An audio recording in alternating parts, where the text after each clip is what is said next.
So, it's been a while. well, I guess that kind of makes sense because when Vivian and Owl House ended, I didn't really have anything much to talk about. So, yeah. But let's get into this.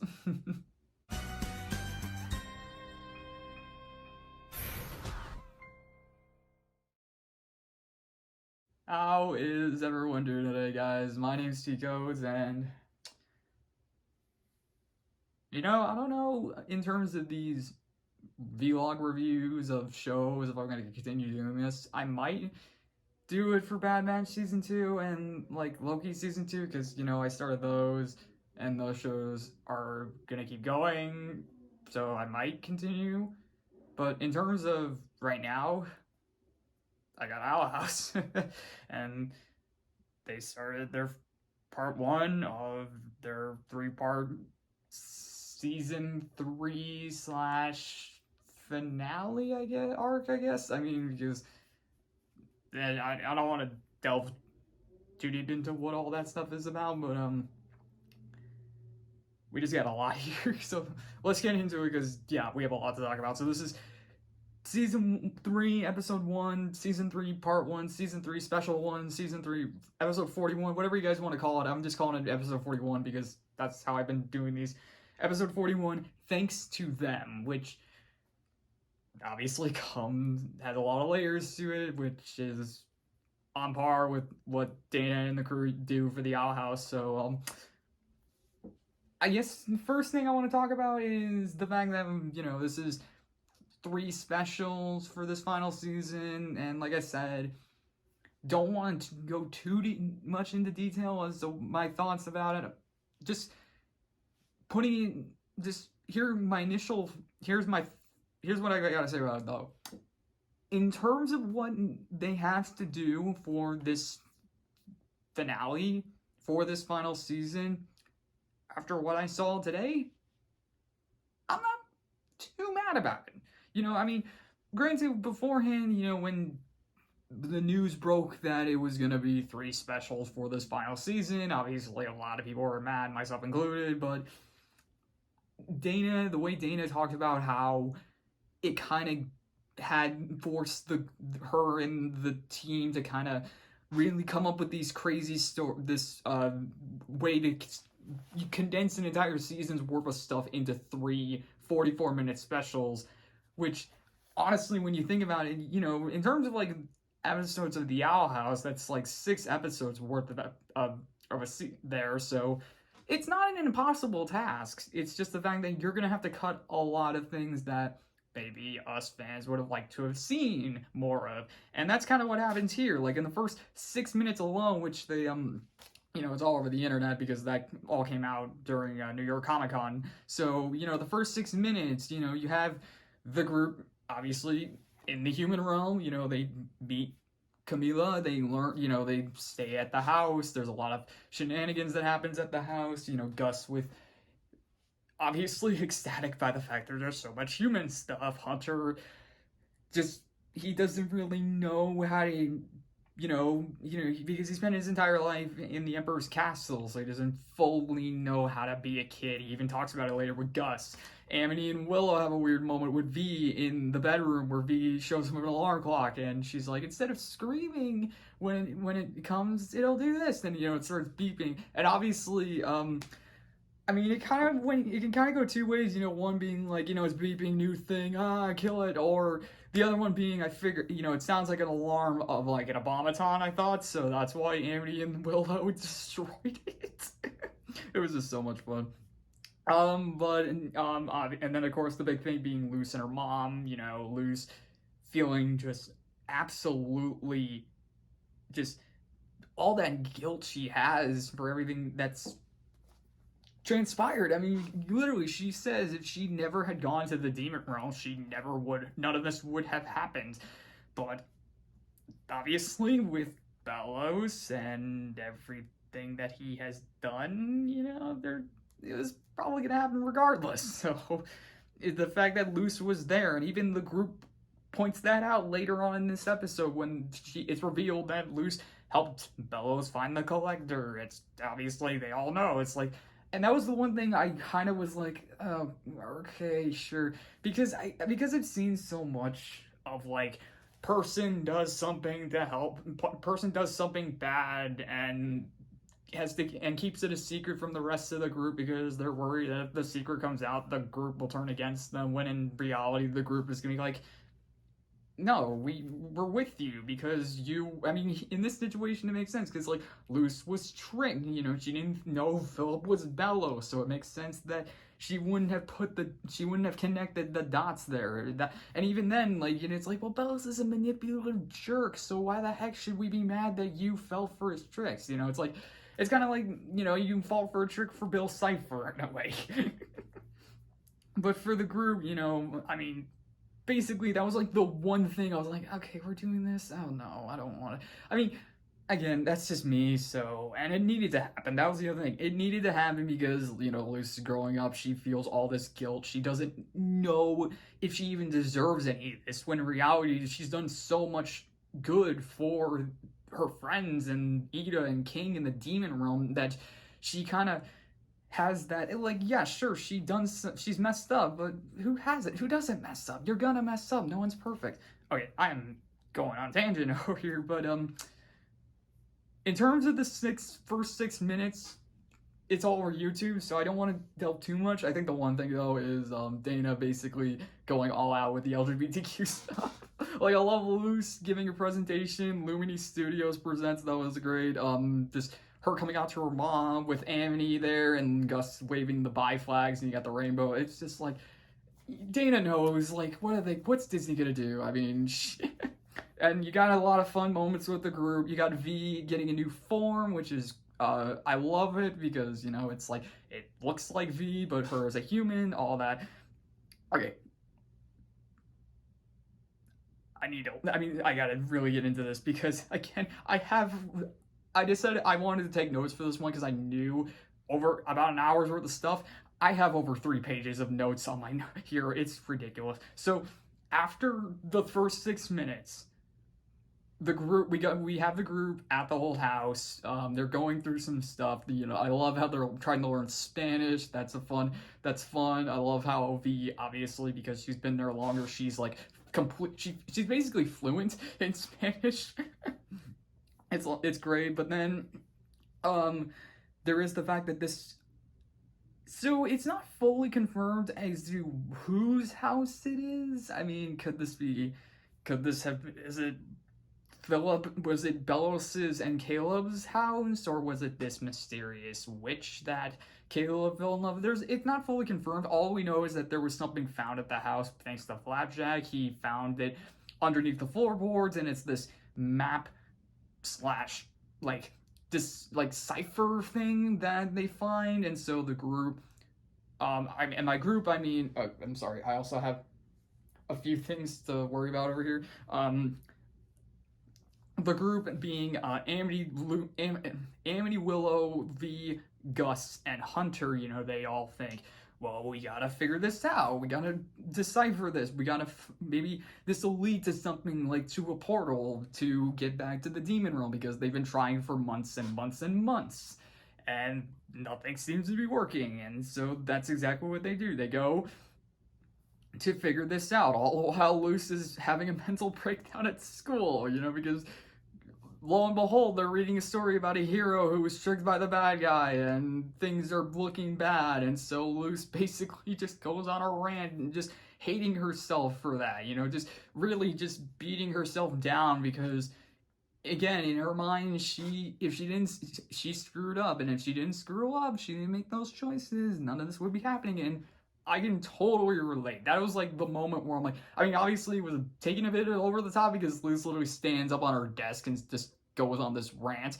But for me, I've been there. I've had so many moments in my life where I'm just beating myself up over something that I did because I thought, oh, if I hadn't made that dumb choice, none of this would have happened. Look whose fault it is. That's on you, buddy. But obviously, it's just Luce, again, just I mean, it's hard, and there are going to be times where because sometimes you don't want to blame other people, and other times you feel like yeah, it really is on you. But there's a lot more to just saying that. So afterwards, Luz gets picked up from school, and on the way back, they hear that a certain something is lurking in the woods. Of course, everyone thinks it's a deer because obviously you get the antlers, but again, you have the adult thing saying it's a deer, but the kid's like it was a monster, and pan over to a corpse of a deer, and it's like, oh boy, which is just that is just terrifying, actually, in terms of what Bells has to do in order to survive, because he's just a pile of goop now. But we again, along with all the story elements that happen, you also have the connections going on with the characters. Like I said, Gus and Hunter have a few moments. Hunter obviously never being outside the castle, Gus missing his dad. They get into this. I didn't get the name down, but it's basically like Star Wars and Star Trek, leaning more into the Star Trek side of it, and Hunter and Gus get like hooked into it. I love that, and I love that it's like a book series instead of like a movie series, which I just find that fun. But then, something that caught me off guard was when we get Camila having a dream about a Luce, and so beforehand, when obviously Luce with going to camp, Camila trying to help her daughter out in terms of like the things that she does, and so originally I thought, well, she likes Luce's creative side because either that's from her and she just hasn't talked about it, or it's from her father. And obviously, with the father being dead, there's a few things about Luce that obviously there are things that she does because she enjoys it, and it's kind of like it's the thing that kind of helped her cope during that time. So obviously, I was thinking like Camila was just supporting Luce for that, and she even said it like in the first episode, like I love your creativity, but there's a few times where it gets out of hand. Like come on, I mean, let's be honest. I mean, bringing snakes to school and like a firecracker, that's not exactly safe for school, especially depending on the PTA. I mean, like, God. But no, this whole flashback, it's just she is like fully supportive of Luce of the things that she does. Like she finds this dead snakes. She finds like skin of a snake, and she finds she finds that amusing. Luce is doing her Romeo and Juliet thing, and Camila finds that hilarious. And like obviously everyone else on the other hand is not fully on board with that, and even talking with the principal, like that was the thing. Like she's talking with the principal about what Luce has been doing, and the principal gives her the pamphlet to go to the summer camp and all that, and like the reality check. And of course Camila is like, I don't know. It's like because obviously when the fact that they lost, she lost her husband and Luce lost her dad. So there's gonna be things that help you cope, and even in the episode, like there's some vlog, and Luce has been keeping like video diaries throughout her life, and one of them is the fact that her dad gave her the Good Witch Azora series, and of course Luce loves that because one, to her it's a great series, but also because her dad gave it and her dad's gone, so that's another thing that helps her and all that. And the father's name is Manny that I caught. I hope I caught that right. But with all of that, the group, it's just very emotional, and it just makes so much sense, and it kind of caught me off guard. I was not ready for that because again, you have 3 44-minute specials. You don't know what they're going to be able to throw in besides like, well, we got to get the group back to the demon realm. We got to get all this out of the way. So it's like, what are they going to throw in? And they threw that in, and I was just, wow. But, okay. So back to the group, going to find out what the map cipher thing is, and they're exploring town. They run into the giraffes, and I just find it hilarious how, at first you're thinking, well, why did they banish the giraffes? What was up with that? So then they go to the giraffes, and of course, one of the giraffes, their face morphs into something like out of Predator or Beetlejuice, and I love Gus's reactions, like, I do not blame our ancestors for banishing those guys. It's just so funny. And so basically, yeah, they were just exploring all the different places, trying to figure out what it is that this map cipher is. And unfortunately for V, it means that they have to go back to the history museum, which at first she thinks, oh, that guy's gonna be there again, and so she even kicks down the door. It was so good. But it turns out it's one of V's friends, Masha, and she's there, she's in charge, and I like how, she's in charge, saying that, like, because Jacob pretty much took over the museum following the events of what happened with V. And I even like how she's like, have we met? And V's like, oh, no, I'm totally new. I just have one of those phases, because obviously she shaped up into her form.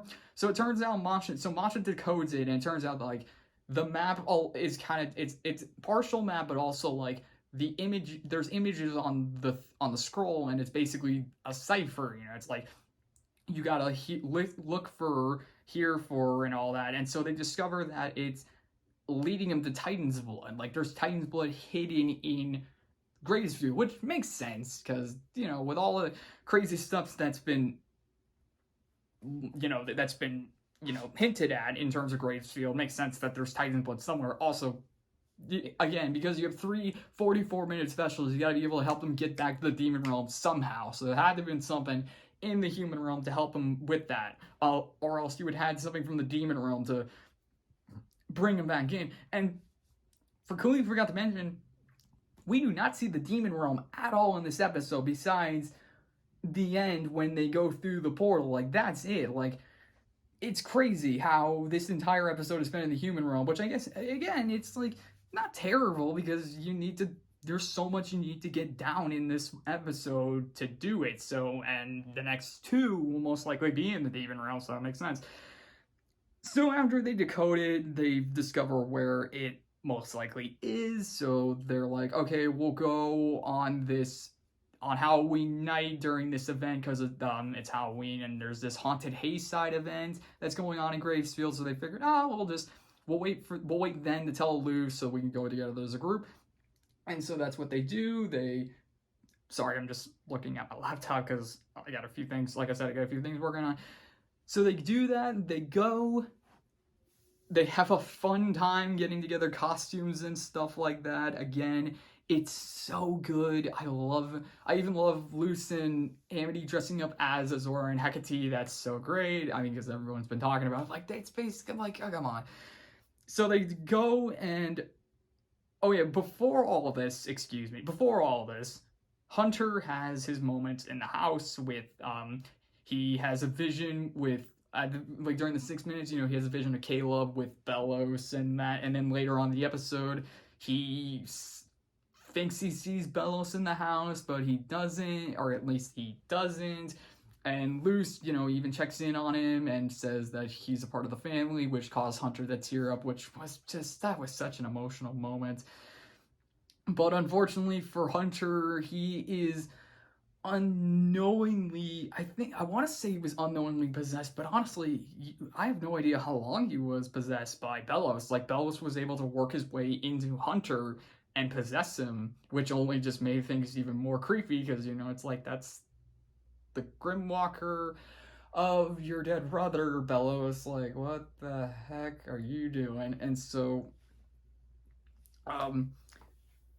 yeah, so Bellows basically, he possesses Hunter because he's like, oh, there's Titan's blood in Gravesfield. Okay, I gotta figure out where that is. Well, they know where it is. So basically, that's what he does. As Hunter, he possesses him, gets Luce to help him try and track down the Titan's blood, but he's able to get the maps, so he kind of goes off on his own.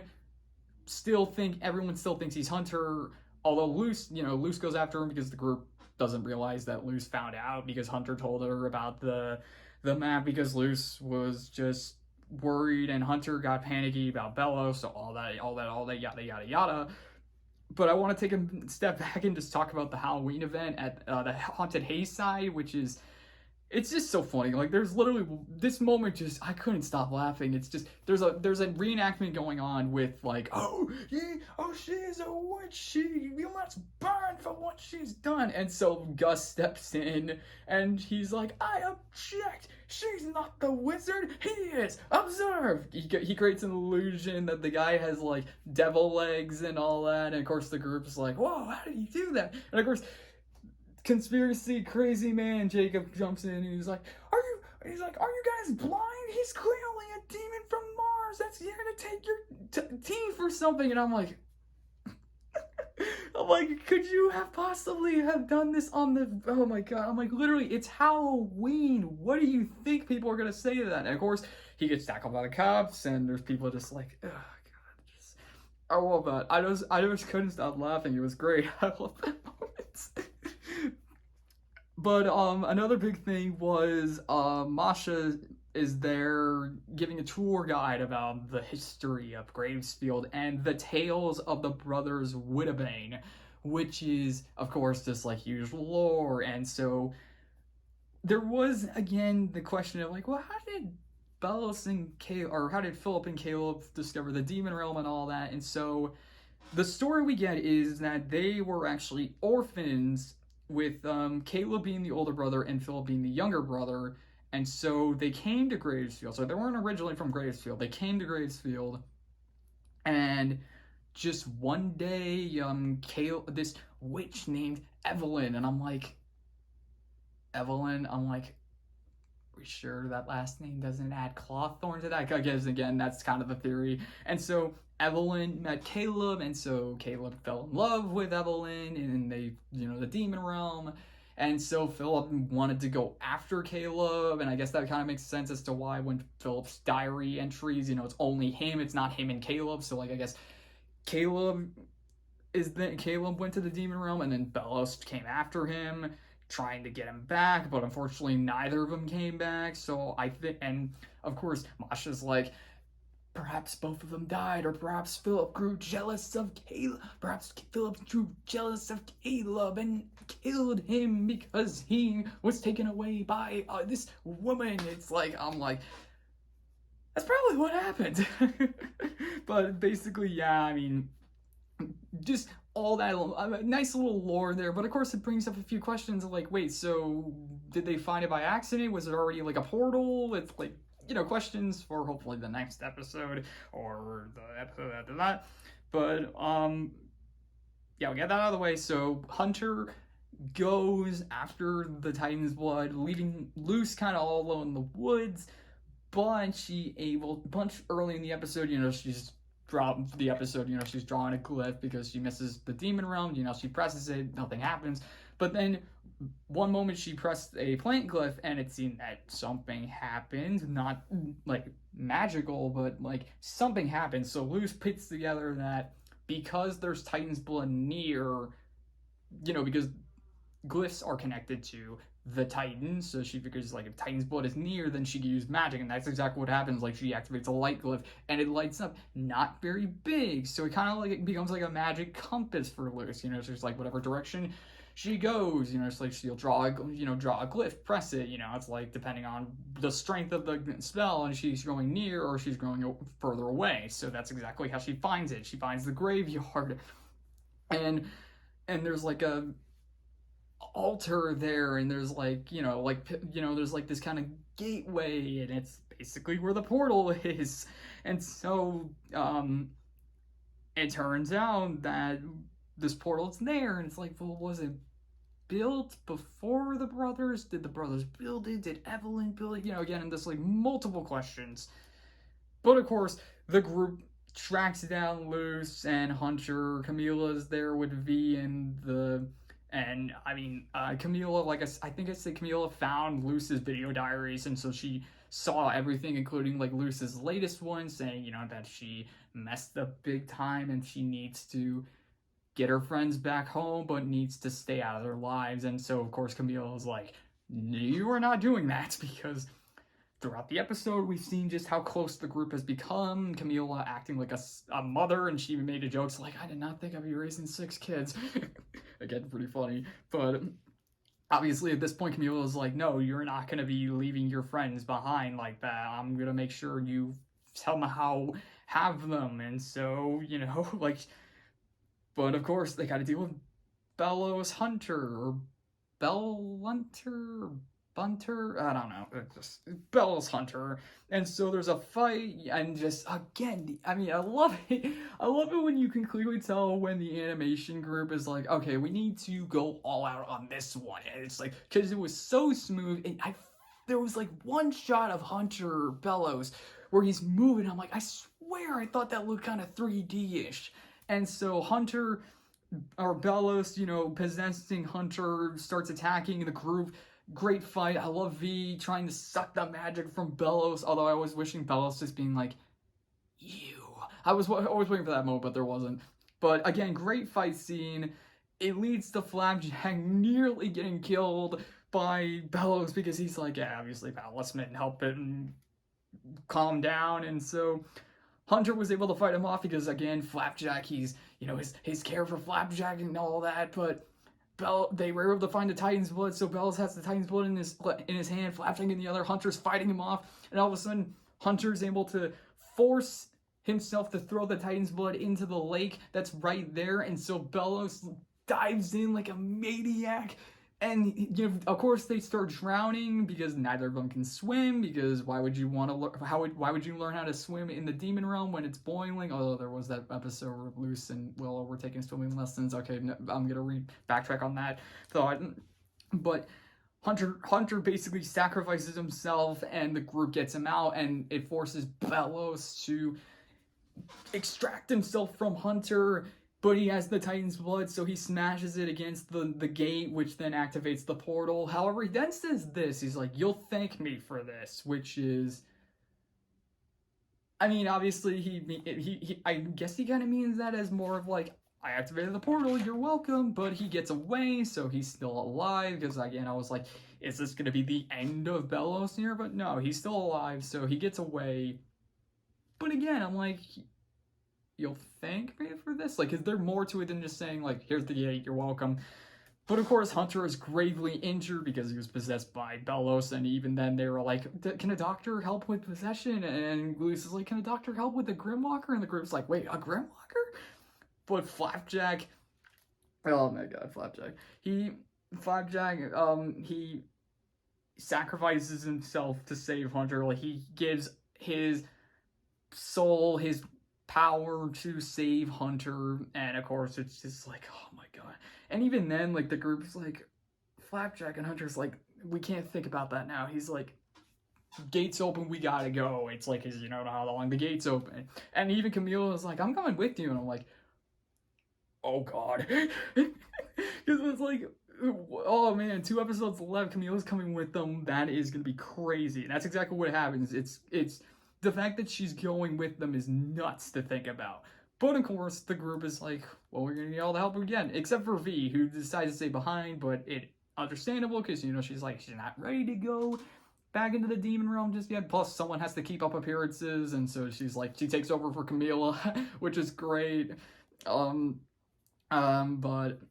it's just, man, let's see, Amity even talks about, saying, basically repeating the exact same lines Luce said to her before, when they were confessing their feelings for each other, like, I don't know what the future's gonna hold, but it would be awesome if you were there with me for it. And it's just like, yeah. Let's see what else. They leave it on this joke of like Camila going through the portal deactivates, V is walking away, and she's like, oh man, Camila still has the keys. Again, nice joke to end it on, because this whole episode was just absolutely insane. Like, again, it's just, because you have 3 44-minute specials, you gotta compact a lot, and they did. This really, I don't know, I can't imagine, like, if you had to picture this as a 20-episode season now, you gotta think, like, okay, how much of this, like, you can see this as like, oh, maybe this was like the mid-season finale if this was a 20-episode season, or maybe this was only like the quarter of the way through. Like, who knows how much they condensed into this 44-minute special, and it flowed so well. Like, despite the jump, despite the first 6 minutes, is where you're like, whoa, we just went from here to here like that. But outside of that, everything else felt really paced out. I liked all the scenes that were there. There were a few moments where I'm like, okay, it feels kind of rushed because obvious reason is obvious. But the characters interacting with each other was so great, and even the action when it's present is fun. There are a few the lore is great. I mean, again, it makes sense, and the reason why they were able to go back, it's not like completely out of left field, because it's like, well, it had to have been there for a reason. So hopefully we get more of a concrete answer, because I'm not pretending like Gravesfield is like this perfectly non-witch related thing. So it does make sense that there are some remnants of the demon realm there. I'm just trying to piece it all together. And again, I literally just watched this episode, so hopefully I can go back and like pick up on things I missed the first time. But overall, it's just great. It was just a great episode. I mean, what more can I say? It was just, with this final season being 3 44-minute specials, it was just great. And I'm just, man, I don't know. Who knows how long we'll have to wait for the next one. I'm just giddy. It's like it was like me during Weirdmageddon. It's like the fact that we had to wait so long in between. Oh, I mean, I say so long. What was it, like 3 months? So hopefully that's what it is. You gotta wait 3 months for the next special, and then you wait 3 months for the final special. Oh boy. So yeah, that's all I got. So I mean, I don't know if this was quicker than the other ones, because a part of me I have my notes.